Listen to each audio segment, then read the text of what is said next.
Today, I want to talk about the dance between fate, destiny, and free will. And it's a bit of a tricky subject because I'm not sure if anyone really truly knows. And I don't think there's any one answer, but I want to talk about how it kind of plays into the trajectory of our lives, or where we think we should be, and what is destiny and what is free will, and have I got it wrong? Have I gone down the wrong path? Why am I where I am right now? I thought that I would be somewhere different. There's a whole conversation that goes through our minds, especially as we get older, you could say, in some ways, or at least in the parts of our lives where we think, well, this should have happened by now. And we can start going into kind of really detrimental, negative self-talk about, not feeling good enough, or not feeling lovable, or not feeling worthy or deserving, or there's shame, or there's guilt, or I did something wrong. And what I want to talk about in this episode is how do we sit with those? All of those things. How do we sit with that conversation within ourselves? And how can we find a place of peace? And maybe I can't say that I'm going to offer perfect clarity, but maybe a context that we can work within so that life is happening for us rather than to us. So let's see where it goes. Let's dive in.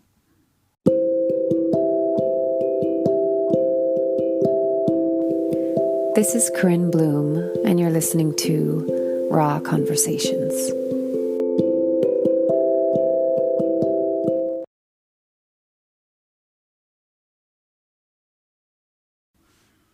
So I'm going to start right off the bat to say that I think majority of people, especially when you get into your 40s or your 50s, they don't necessarily go, oh, this is exactly the life that I thought I was going to have. This exactly turned out the way that I had envisioned when I was a teenager, when I was in my 20s, even when I was in my 30s. I don't think life rolls that way, and I've talked about it before. I don't think it's necessarily meant to, because it would be too predictable. It would be too easy in a way, right? We're in the school of life, and a lot of school of life is it's about learning, it's about growing, it's about expanding, it's about evolving on a higher level. And so if you already know something, there isn't as much growth to be had, right? So I want to preface it with that, or want to say that right out the gate, because I think a lot of people might feel very alone, or can feel very lonely within this, and go, well, what did I do wrong? Where did I get life wrong? But the thing is, there's no manual, right? There's no manual. So there is no one size fits all. There is no one way. And I think in these kind of evolutionary times where things are really changing and we're questioning everything, we're questioning what has meaning. What does purpose even mean to me? Why am I here? What am I doing? Who am I? All of these questions that have kind of thrown in over the weeks and months, they're coming more to the fore right now as we are switching into very, very different paradigms and ways of being. I was actually even just I tap in a little bit to astrology, and I was listening to Astrodome, and she was just saying, when we're moving from the South Node to the North Node, that's like our path of evolution. So we've been in Virgo, which has been very much about like the details and needing kind of like the science of everything, and that we create matter and that creates our reality. And as we're moving to the North Node into Pisces, it's like, actually, it's a much more spiritual path of, no, we are part of a much larger tapestry. And, things that form into the third dimension come from a vast field, right? A vast field of consciousness. And so really our minds are being blown right now. And that can be testing for some, because it's like the ego is like, ooh, I don't know about this. This is unfamiliar territory. And for others, it can be like, wow, this is really exciting. Like all of a sudden my world became so much more interesting and expansive and magical, and, all of these things. But we're in this kind of tunnel or funnel, you could say, or the birth canal. I've been using that analogy. It's like we're really birthing into new forms and letting old skins shed. But part of that is, let me just drop in for a second. Part of that is letting go of all of the measurements which you were defining yourself by society. And I know I've touched upon this, but I want to just cover it for a moment, because I'm also going to weave in the whole destiny and free will, which to me is kind of interesting with that axis of the South Node and the North Node, Virgo to Pisces, because it's a little bit dancing with those two. I can see the theme. But the aspects of society that have defined us, or have tried to define us at least, that is like a real letting go of that. Because this weekend, what came up for me is I had the questions, and I was talking to a friend of mine who's in her 50s. I'm in my 40s. Another friend as well. Actually, maybe there was about 4 or 5 of us, not talking all at the same time, but I was connected to, speaking to. And this similar question came up, or a similar thought process and topic came up of, God, I'm this age and I really didn't think this is what it was going to look like, right? And we all have our own version of it, or we all have our own story. But it's like, well, but, you know, by whose standards, right? So by society standards. Okay, if you're in your 20s, often you feel like you should have everything figured out, which is so funny, right? Because anybody that's beyond their 20s knows that that's cute. It's not really how life works. That's the time of exploration and discovering yourself, discovering the world. In your 30s, you're told that, you should be married and you should have a house and you should have kids, and, your career should be doing really, really well. You should be successful. Like your 30s is where you should have everything land. And so a lot of people, especially I think now in more recent times, are like, if they find themselves single and childless for some, it's like, well, shit, what's wrong with me? Right? Then you get into your 40s, maybe you have been married, maybe you have had the kid and you got divorced and you're on this other side of it, like I am. And, you think, well, God, I thought I was going to have the family that I never had as a child, or I thought my career would have really taken off right now, but I've been, a mom for over a decade, and the attention that takes, and oh, I'm living in a totally different place and I don't have the house that I thought. All of these things come in. You have someone that's in their 40s and 50s that maybe never had the relationship, never had the children. And it's like, well, shit, what did I do so wrong? What's so wrong with me that I'm not worthy and deserving of this? Or why isn't it happening? And where have I, okay, what about fate? What about destiny? Or what free will did I mess up on? Did I not get that right? Did I make all the wrong decisions? And so what all of us kind of came to was this feeling of, well, somewhere along the way, I must have gotten it wrong. I was listening to a video of Bashar that was talking about how the analogy that he gave was that we pick themes for our life. And so you could say the theme is the hallway. That's your destiny. That's your fate, which is in relationship to the theme that your soul is learning in this life. Now, your free will, as he explained it, is what you do along that hallway. There's all these doors. You could open them. You could close them. You could do it fast. You could do it slow. You could crawl. You could run. You could fly. You could do all of these things, right? But I found that interesting because what it triggered in me was still this feeling of like, oh, but I must have done it wrong because maybe there were some doors that I should have opened and gone through, but I didn't. Maybe I missed opportunities. Maybe there were other doors that I should have kept closed. Maybe I should have gone a little bit faster there. Maybe I should have, there's the should. And what I came to over the weekend and what I've landed within more often than not when asking myself these questions is that I feel like the invitation is to just come back into being. And I know that sounds so annoyingly simple. You're like, yeah, Corinne, well, what the hell does that mean? It means getting out of the mental analysis of how we should be doing things. Because if I were to strip it all down, the way that I would describe this is it's an experience. We've come here to have an experience.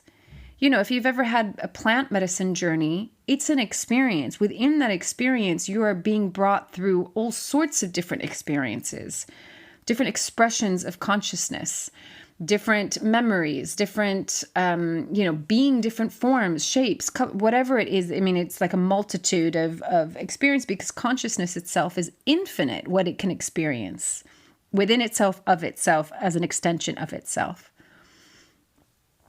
I hope I haven't lost you. Stay with me. I will bring it into a more kind of concrete, or I should say not concrete, but practical embodiment of everything that I'm talking about. When I strip it back to this is just an experience, it's neither good nor bad. I cannot succeed nor can I fail. What I'm being asked, though, is how present can I be within this experience? And how much can I allow it so that I'm not in the resistance to it and therefore creating more friction, more suffering, more pain than is necessary, right? So sometimes I ask this question, and I find that the spiritual community has a lot of contradictions around this of like, what is fated and what is my free will? Some will say, well, you could say everything. We're not in control of anything, that it's all up to God, source, universe, creator of all that is, your oversoul, higher self, right? You are simply the vessel and the vehicle, and you have no control. Some will say, well, you have certain things that are destined and fated, but you also, the choices that you make in this present moment affect your future, and that's the free will. And based on your free will, you might go down different paths. I always think about the books that were around when I was a kid, that you always got to the end of the book. But at the end of a chapter, you could either go to page 145 or 37, whatever. And based on that, your pathway to the end is different. Again, sometimes that triggers the kind of like, well, shit, I turned to the wrong page. Like, ooh, I really should have turned to that page. Maybe it would have gone better had I done that. But again, it's like coming back to, okay, whether this is totally fated and I don't have any control, or whether there's only moments of destiny and actually a lot comes down to my free will and what choices I'm making, or whether some say, no, it's entirely your choice. You are completely the creator of your reality. So be mindful of what you think and what you choose, because that's going to be your reality, right? I still think at the core of that is being, is presence, is allowing. Like, if I can be as present and self-aware in this moment, then I can feel, not think, not figure out, not the shoulds and shouldn'ts, the rights, the wrongs, the success, the failures, but I can feel what is the next right step. I can feel what inspires me to move in a certain direction or to make a certain choice. I think when I come into those places of allowing, it gives me the permission to surrender more and not put so much effort, which is different to being lazy and apathetic. So one of the things that came up for me in my meditation over the weekend is I found myself going, well, God, Corinne, you've just been in this phase now. I had a lot of change last year, and I'm grateful for that. But now I feel like I've been in this phase where it's just a bit of a Groundhog's Day. Nothing is changing. I'm still looking for a house.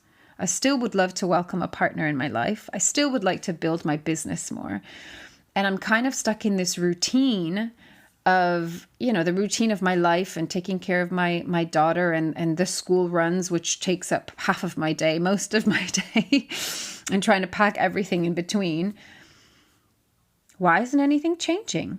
I thought that by now, God, all the visualizations that I've done, all the manifestation, all the calling in, all the magnetizing, all the being that which I would like to be, all of that, like, why isn't it happening? God, I didn't think that 6, 7, 8, 9 months down the road from when I started this, I didn't think I would still be here.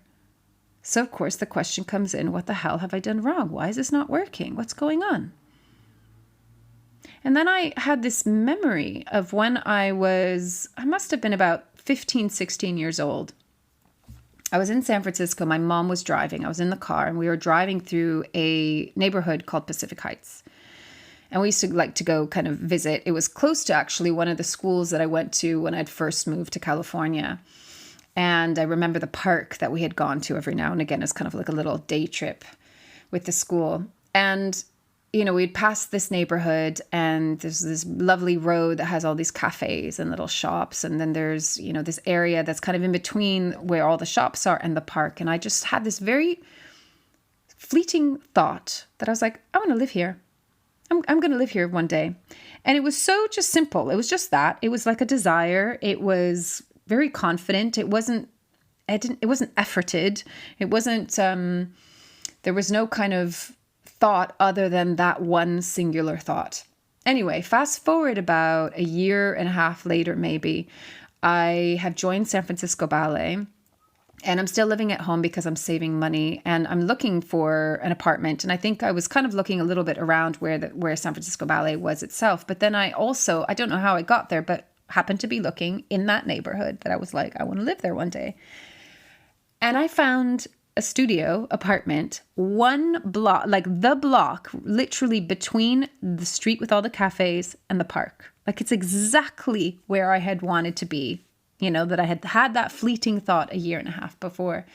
So I remembered that. And then I remembered even though when I was younger as a teenager, I waited a while, until I had my first, I must have been 20, maybe 19, 20 when I had my first kind of long-term relationship. And I waited for it, but when I think back, I didn't effort that either. I might have wanted it, but I didn't try to do anything. It just happened. And actually, if I look at all of my relationships in my 20s, they just happened, right? The only one that I really actually manifested was the man that is my ex-husband that I had my daughter with. And there was definitely fated things about that. I'd had a vision of his face, from when I was younger. But all of that would show me, oh, Corinne, you didn't do anything. You weren't in control of anything. You just allowed. You allowed it to come in. You allowed it to come towards you. Maybe sometimes did it come in the timing that you wanted? No. But did you overthink it? Did you manifest it? Did you drive it? Did you control it? Did you effort it? Did you put a lot of work into it? Not really. But I also wasn't like apathetic and lazy and just sitting on the sofa, eating crisps and potato chips, whatever you want to call it, and just, waiting for life to happen to me, for me.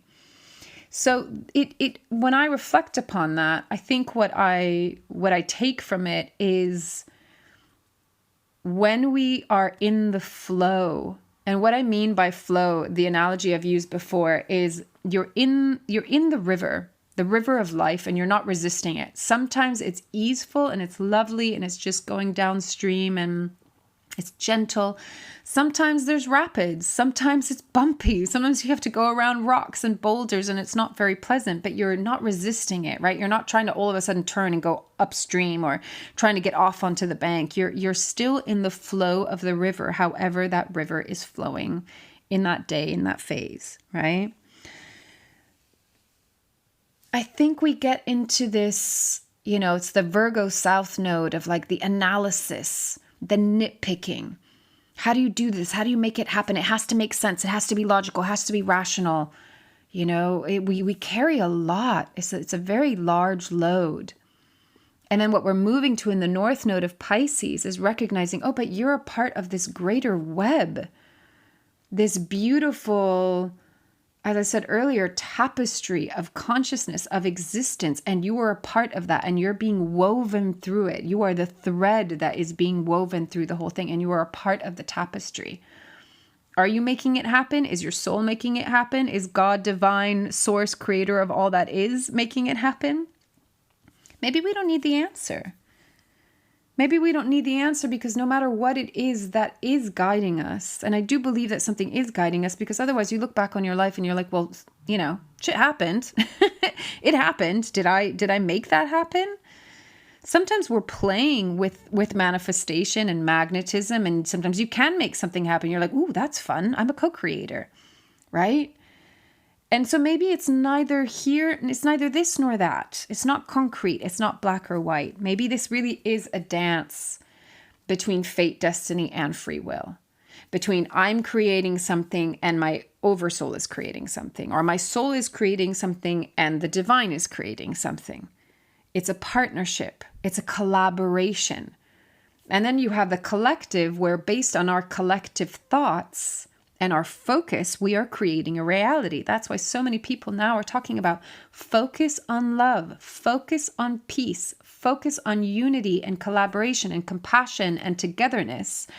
Because if we focus on fear and division and hatred and segregation and competition and scarcity and lack and terror and, manipulation, either one of those, both actually now, of those realities are true.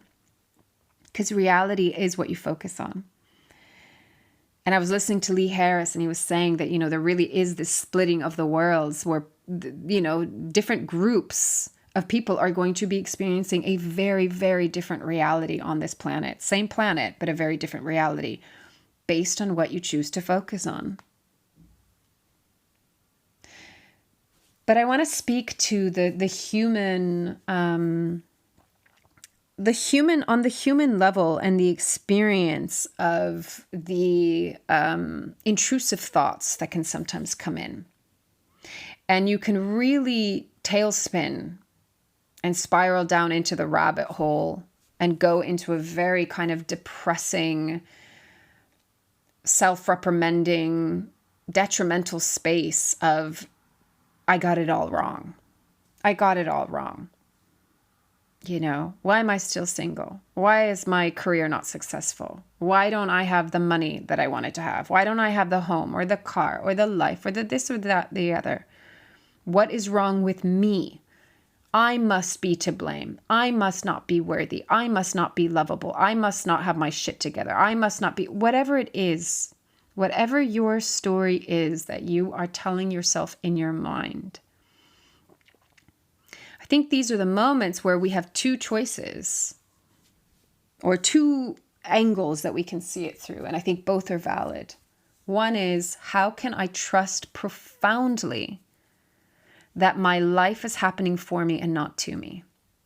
That my soul chose this theme, this path. There's something that I'm learning about this. I definitely have had the theme of I'm alone.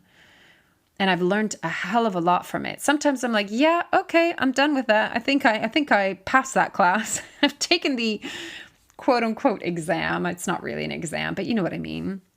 I've learned a lot of lessons. I've grown and evolved through it. And maybe part of it is now I can be of service and give back to those that are also going through that. And I think the world is actually going through that. If I use that as a general theme, I think a lot of people right now are going through the feelings of aloneness and loneliness. For one, because of the way society is set up, but two, because, and I've said it before, because I truly, truly believe that as we're healing and evolving, it means letting go of old forms that don't serve us. One being codependency, one being not sovereign. We have not been sovereign human beings on this planet because, again, society hasn't been designed to support that. It's actually more a structure and paradigm of enslavement, where sovereignty is the last thing that they want of you. They don't want you to be authentic, right? You're the worker bee. We're the worker bee. But I don't want to even say you, we, like that. That's a thing of the past. So I do believe that, in order for us to awaken and really remember who we are, we have to come back into our individuality, and not individuality as a source of, I know it sounds almost counterintuitive that, if I become individual, how do we have unity consciousness? No, you have greater unity consciousness when you have fully landed and embodied within your authentic individual self. And what I mean by individual self is recognizing that you are a drop of the ocean. So there's this realm, life will always be held in paradox, always. So you are both the drop and the ocean. And for you to know that you are a part of the ocean, you have to know the magnificence of who you are as a drop. You have to recognize that you are that drop, and that drop contributes to making the entire ocean. And what a beautiful, magnificent, magical thing that is. So I think, why a lot of people on the theme of aloneness and loneliness is because there's this coming back home to who we are. We need to have the time to spend with ourselves, to get to know ourselves, to ask ourselves these deeper questions, so that then that becomes the springboard of what catapults us into unity and into unity consciousness. But it's the whole, as within, so without. How can you love others if you don't love yourself? And you don't know how to love yourself until you actually spend the time to be with yourself. And so as these questions come up of maybe you're asking yourself, well, you might be saying, this is not where I expected myself to be at this age, at this point in life. And you go into the rabbit hole and you ask yourself all the questions, and they tend to be quite negative. And then you go, okay, what if I profoundly trust that life is happening for me and not to me? What if I stop reprimanding myself for making bad choices, or what I believe to be the wrong choices that equate to why I am here? And what if I just go, okay, I'm here. I'm here. I can't change the past. I can change how I respond to the past. I can't change the future, but I can change how I will respond to the future when it arrives in the present moment. There really is no future. It's all the here and now, right? And the only thing that we truly, truly, truly have control over is how we respond to what is here now. One of the things that Bashar talks about is we might prefer something or we might not prefer something. We might go, well, I don't really prefer having this experience right now, like whatever it is, it could be as simple as you're stuck in traffic, right? But how you respond to being stuck in traffic is what will make that's the reality that you'll be in. That's the experience that you'll be in, right? So you could say that's the free will. You being in traffic, you could say could be fated. Well, who knows? But how you respond to being in traffic is your free will. So the free will is like, okay, this has come into my life. This is where I'm at. This is the experience I'm having. How would I like to choose to have that experience? Now, he uses terms like positive and negative, which I'm not such a fan of because I find that they're a little bit too black and white, and they have a connotation of one is more right and one is more wrong, one is more good, one is more bad, where I just think it is, it just is. Sometimes like in Buddhism and meditation, you talk a lot about more in the context of it's either feels good, neutral, or it feels unpleasant. Pleasant, unpleasant, neutral. But not getting attached to any one of them as being more right or more wrong. If something's uncomfortable, okay, how do I sit with the discomfort? And eventually, if I sit with the discomfort, it comes into neutrality. And if it's pleasant, okay, I'm going to enjoy how pleasant this is, but I'm not going to get attached to it, because if I get attached to the pleasantness, it might bring me into discomfort. Equally, if I get attached to the discomfort, I might remain in the discomfort. The point is just be, allow, feel it, and you come back to that center point. And it's not to mean that you always need to be in that center point of like vanilla forever. We're here to experience and feel, and our emotions will take us on different journeys. And I think it's just getting out of the context of should and shouldn't and right and wrong, and going into the story that somehow we got it wrong. So to answer, what is fate and destiny and what is free will? What if fate and destiny was the path of the river? And free will is how we choose to go down that river. When the rapids come, do we get out the kayak and like put on the helmets and be like, woohoo, okay, it's going to be a ride. It's going to maybe scare the shit out of me. It might bang me up. I might come out the other side bruised, but then you come out the other side and all of a sudden you have a stretch of like, this is pleasant. I could just be on the raft and lie on my back and let the sun shine into my bones. I kind of think that's life, but what society will do is like, well, around this bend, you should be doing, you should have this and this and this in place. And around that bend, you should have that and that and that in place, right? And then you're like, shit, I didn't make that mark.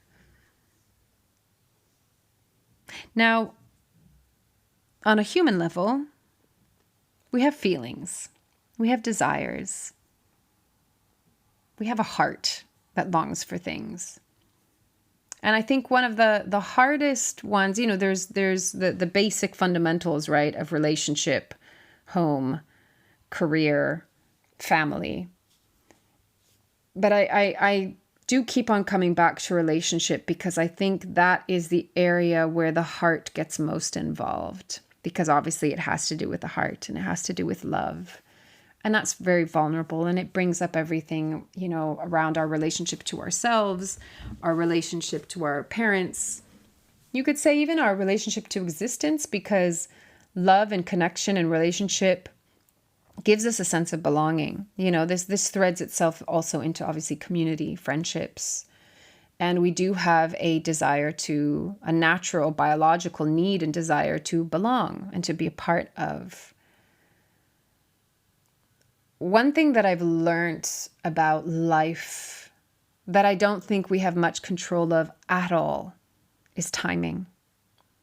And I think timing is it's kind of ironic, because really there is no time, right? Time is an illusion. And yet we're very defined by time in this society. And I think that time is often what throws a wrench in our plans. Because it goes back to, well, by this point, at this time, I thought I would have ... I thought I would be in a relationship. I thought I would have a child. I thought I would have a home. I thought I'd be successful. I thought you fill in the blank. But I'm not. Or maybe you are in part, but not in other areas of your life, right?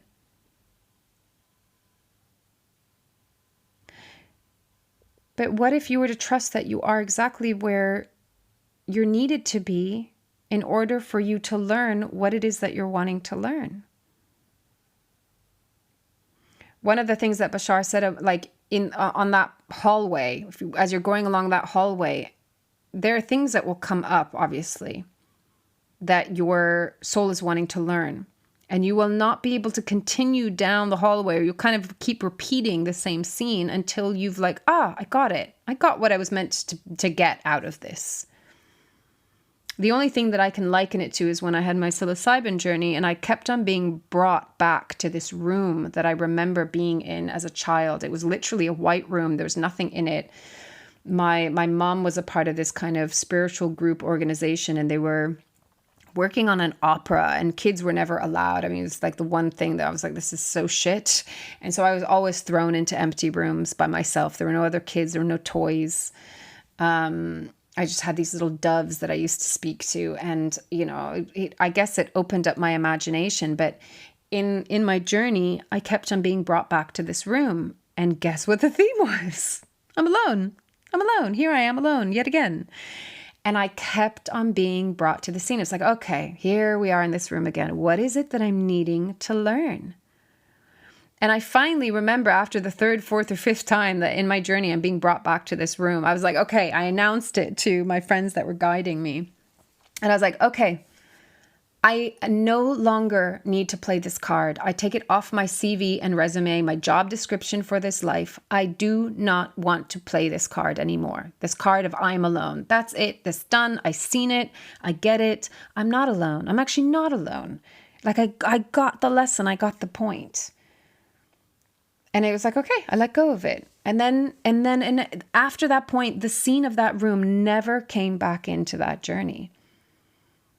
And I think that's just an example of kind of what we go through in life. We will continue to repeat similar patterns, whether that, I work a lot with people around relationship and wanting to call in or manifest relationship into their lives. But one of the big questions, one of the big areas of focus is, what pattern do you keep on repeating? What kind of man or woman do you keep on being drawn towards, seeing? People say attracting, but I think it's like, what do we notice? What do we think we're worthy or deserving of? What pattern do I keep on getting into because I keep on making the same choices? I keep on having the same behavior. And so, of course, it will continue to repeat. It's not going to it's not going to change from the outside. It has to change from the inside. Even if it's a shift of perspective, it's a shift of embodiment, all of a sudden coming from worth rather than lack of self-worth, right? Or making different choices.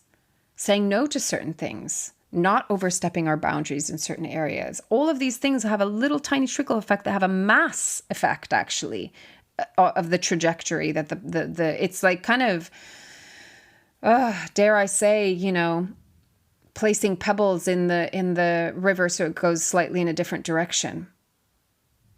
I'm messing with fate a little bit when I use that analogy, but you know what I mean. You know what I mean.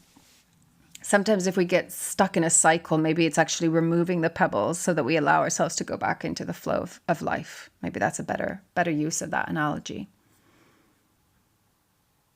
But what I want to invite us all to sit with for a moment is, if there's any part of you that is reprimanding yourself, blaming yourself, judging yourself, that is going into those kind of intrusive thoughts of, God, how did I mess this up? I shouldn't be here. Why am I still here? Is it because this, and this, and this, and this? The invitation is like, okay, but just come back to this present moment. You are here now. How can you forgive yourself for the choices you made in the past? How can you sit with the pain and the discomfort of where you find yourself in this present moment, which maybe it's not where you want to be, but here you are, here we are. And how do we come back to that profound trust of like, okay, if I were just to allow, to not not try so hard. I think this whole thing with manifestation, a friend of mine just said, oh, how I describe manifestation is just be in your joy. Just be in your joy, because when you're in joy, things come to you much more effortlessly and freely, right? Now, the trouble with that, which some of you might point out, is like, well, what if the things that haven't happened in my life are actually making me really sad? So how do I get into my joy, right? Sometimes getting yourself out of bed or getting yourself out of the house, whether that's literal or metaphoric, right? It's getting yourself out of whatever slump you're in. I do think there is something to be said for go in nature, go do some physical exercise outside. Don't go to a gym, but go like I run and do the steps. I run up and down the steps, and I take a walk, and I take in the vista, and hear the birds or whatever. You smile past the person on the road that you crossed. These little things bring us out of our head at the very least.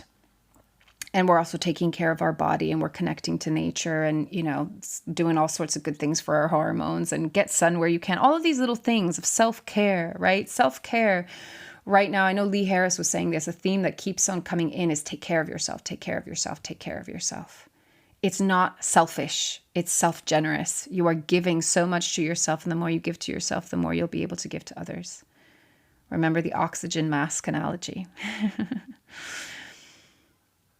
Do things to take care of yourself, and then allow yourself to be in this present moment, and allow yourself to trust the flow of the river of your life.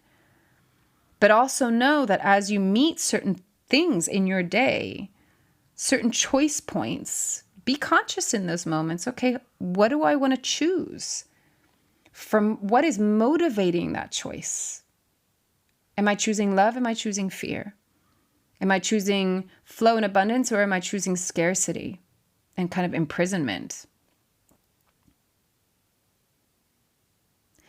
And how do I listen to my heart and allow it to long for what it longs for, but appreciate also where I am, and not get stuck in the story of the sadness that comes from, well, something must be wrong with me because otherwise my life would be where it should be. It's such a surrendering, not apathetically, but it's just a softening. It's an allowing. It's like, okay, I'm here. We're having to undo so much. We're having to unlearn and let go of all the conditioning of you are something that does all the time. And if your life isn't where you thought it would be, that you did something wrong. Do you see how everything is measured by what you do, what you did, what you didn't do, what you should do, what you shouldn't do? It's all around doing. And it's like, no. This is just an experience that is meant to be felt. Feel it. Feel it. And we're recognizing that we're not just matter, right? We are energy. We are consciousness. We're going to be stepping into the reality that we're multidimensional beings. We're going to step into kind of like what feels like, might feel like sci-fi woo-woo world, where it's like, you're going to notice that your intuition is going to come online a lot more. You might even have psychic premonitions, dare I say. You might even experience telepathy. Like you're thinking about someone and they call you and text you. I know you all have had that experience once or twice, right? People scoff, oh, ha, ha, telepathy. But that is an aspect of it, right? And it's going to get more and more. But what do we need to do in order to be able to fine tune those skills that we already have? We have to be still. We have to be with ourselves. We have to get to know ourselves. We have to allow. We have to be in the present moment. So maybe you're thinking, well, Corinne, this isn't really practically helping me. Like, what do I do in my practical day-to-day life? You know, what do I do with the pain and the suffering and the judgment and the this is not where I want to be? There isn't going to be a quick fix for this. You know, the invitation that I offer to you is spend more time with yourself and within yourself as non-judgmentally as possible. I think sitting with, I don't call it meditation, I think sitting with is such a good practice because as things come up for you, whether it's a physical sensation or an emotion or a thought, a mental thought, whether it's of the past or what's happening now or a projection into the future, you are building a muscle to be with it. To do these things that I'm saying, allow it. Like, can you allow it? Can you let it? Let it be. Let yourself have the thought. Let yourself have the emotion. Let yourself have the sensation. Don't judge it. Don't resist it. Don't push it away. Don't neglect it. Don't say that it should or shouldn't. Don't say that it's right or wrong. Allow it. Practicing that every single day will allow you to practice that throughout your day when things arise, when you're on the move. An emotion comes up, a thought comes up, it triggers this, it triggers a memory, it triggers an insecurity, it triggers an attachment, it triggers a dream, a failed dream, it triggers whatever it is, it triggers something. How will you be with it? That's your free will. How will you be with it? How will you show up for yourself? Will you be kind and patient, or will you be mean and judgmental and hard on yourself? Will you create more suffering, or will you create the ease and peace and comfort and love and validation that you might be seeking for through and by someone or something outside of yourself? There is no manual, my friends. But I can say that being with it and allowing it and coming back into remembering that we are human beings. So what we're learning to do is embody being. I just find that brings more peace, gentleness, softness. It makes the river flow a little bit more easefully because we're not in the resistance to it. You know, yesterday, as I was kind of texting with a friend of mine when we were going through this, she was like, oh, well, it sounds like, it's good that you've at least found peace with it, ? And I was like, well, I'm not sure if I'm at the point of peace, but I accept it. I accept it. Which is a big step from resisting, I don't want it to be like this. And here's the thing, when those moments come up, because they will, where you might begin with the resisting. Why am I here? This is causing me suffering. I don't want to be this age and have this situation in my life. Okay, but it is that way. So can I accept it? Can I allow it? Can I be with it? Then comes the peace. I'm still playing with how much am I creating, co-creating? How much am I manifesting and designing into my reality? And how much do I actually just let go of any effort and really just trust that I'm being guided? And you know what? Like I said at the beginning, I don't think there is one answer or one way. And so my invitation to you today is try both. Try all. Take a day where you're like, you know what? The only thing I'm in control of today is how I respond to everything that arises, right? But I am going to just let the river flow. I'm going to jump into it. I'm going to see where it takes me. Now, I do think it's powerful in the beginning of the day to say, to set an intention. Everything that I experience today is going to happen with ease and grace and flow. And I'm going to see it as everything is happening for me, not to me. So if I get stuck behind the slow car, okay, how is this happening for me? Maybe it's because I need to arrive to the place 5 minutes later. than, I would like to. Maybe it's because it's an invitation to slow down and take in the view as you drive. Maybe it's giving me the lesson of patience. How is everything happening for you? Then take another day where you're like, right, I'm going to write a list. I'm going to meditate on, and I'm going to really magnetize like what it is that I want to create. What do I want to have show up today? I'm going to play with my parking angels for this parking spot. I'm going to, I'm going to manifest a sandwich that I want, whatever it is, play with creation, play with manifestation, see what arises. Then try a day where you're like, do something completely different. I'm in control of everything. I'm going to control everything. And then see how that goes. There's no right or wrong. There's no good or bad. There's no should or shouldn't. But let it be a place of experimentation. And then see what works for you. And maybe the quote unquote answer, I don't even think there is an answer, but maybe what comes out of it is, I get to play within all of these realms. They're all usable. And maybe different phases ask for different things. I'm learning different things through these different phases. So maybe in some phases, I'm really in the, I'm just going to really hand it over to God, source, universe, creator of all that is. No, you know what? Today, this phase, I really want to make things happen. And you might find that there's a sweet spot between both or all of them. I think the point right now is where we're learning it for ourselves. And I wouldn't recommend blindly following what anyone says, what any one person says, that is the absolute truth. I think this is part of coming into sovereignty. And if you look at children, they learn by having the experience. They don't learn by being told that it is this way. They need to have the experience themselves. I think we're still doing that on a much larger, broader spiritual, way of, okay, let me experience this for me. What conclusion can I come to through my own experience? Does life feel more fated, or does it feel like there's more free will for me? Is it a beautiful balance of both? But what will hinder you and what will create an obstacle and a massive challenge is if you're in the judgment, if you're in if you're reprimanding yourself, if you're in blame and in shame.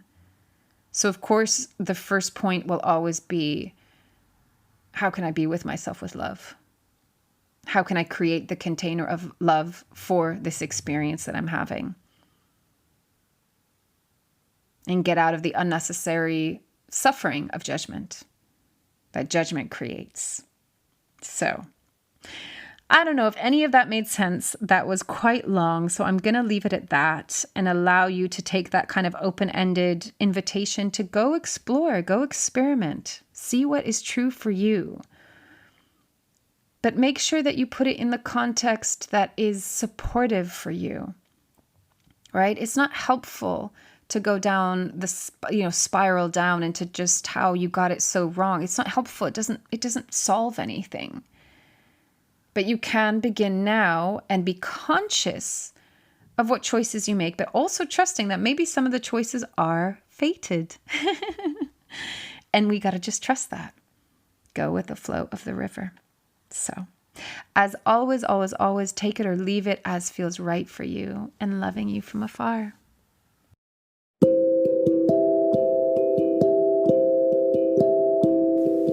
You've been listening to Raw Conversations with Corinne Bloom. Thanks so much for showing up, listening in, and being a part of the conversation with me.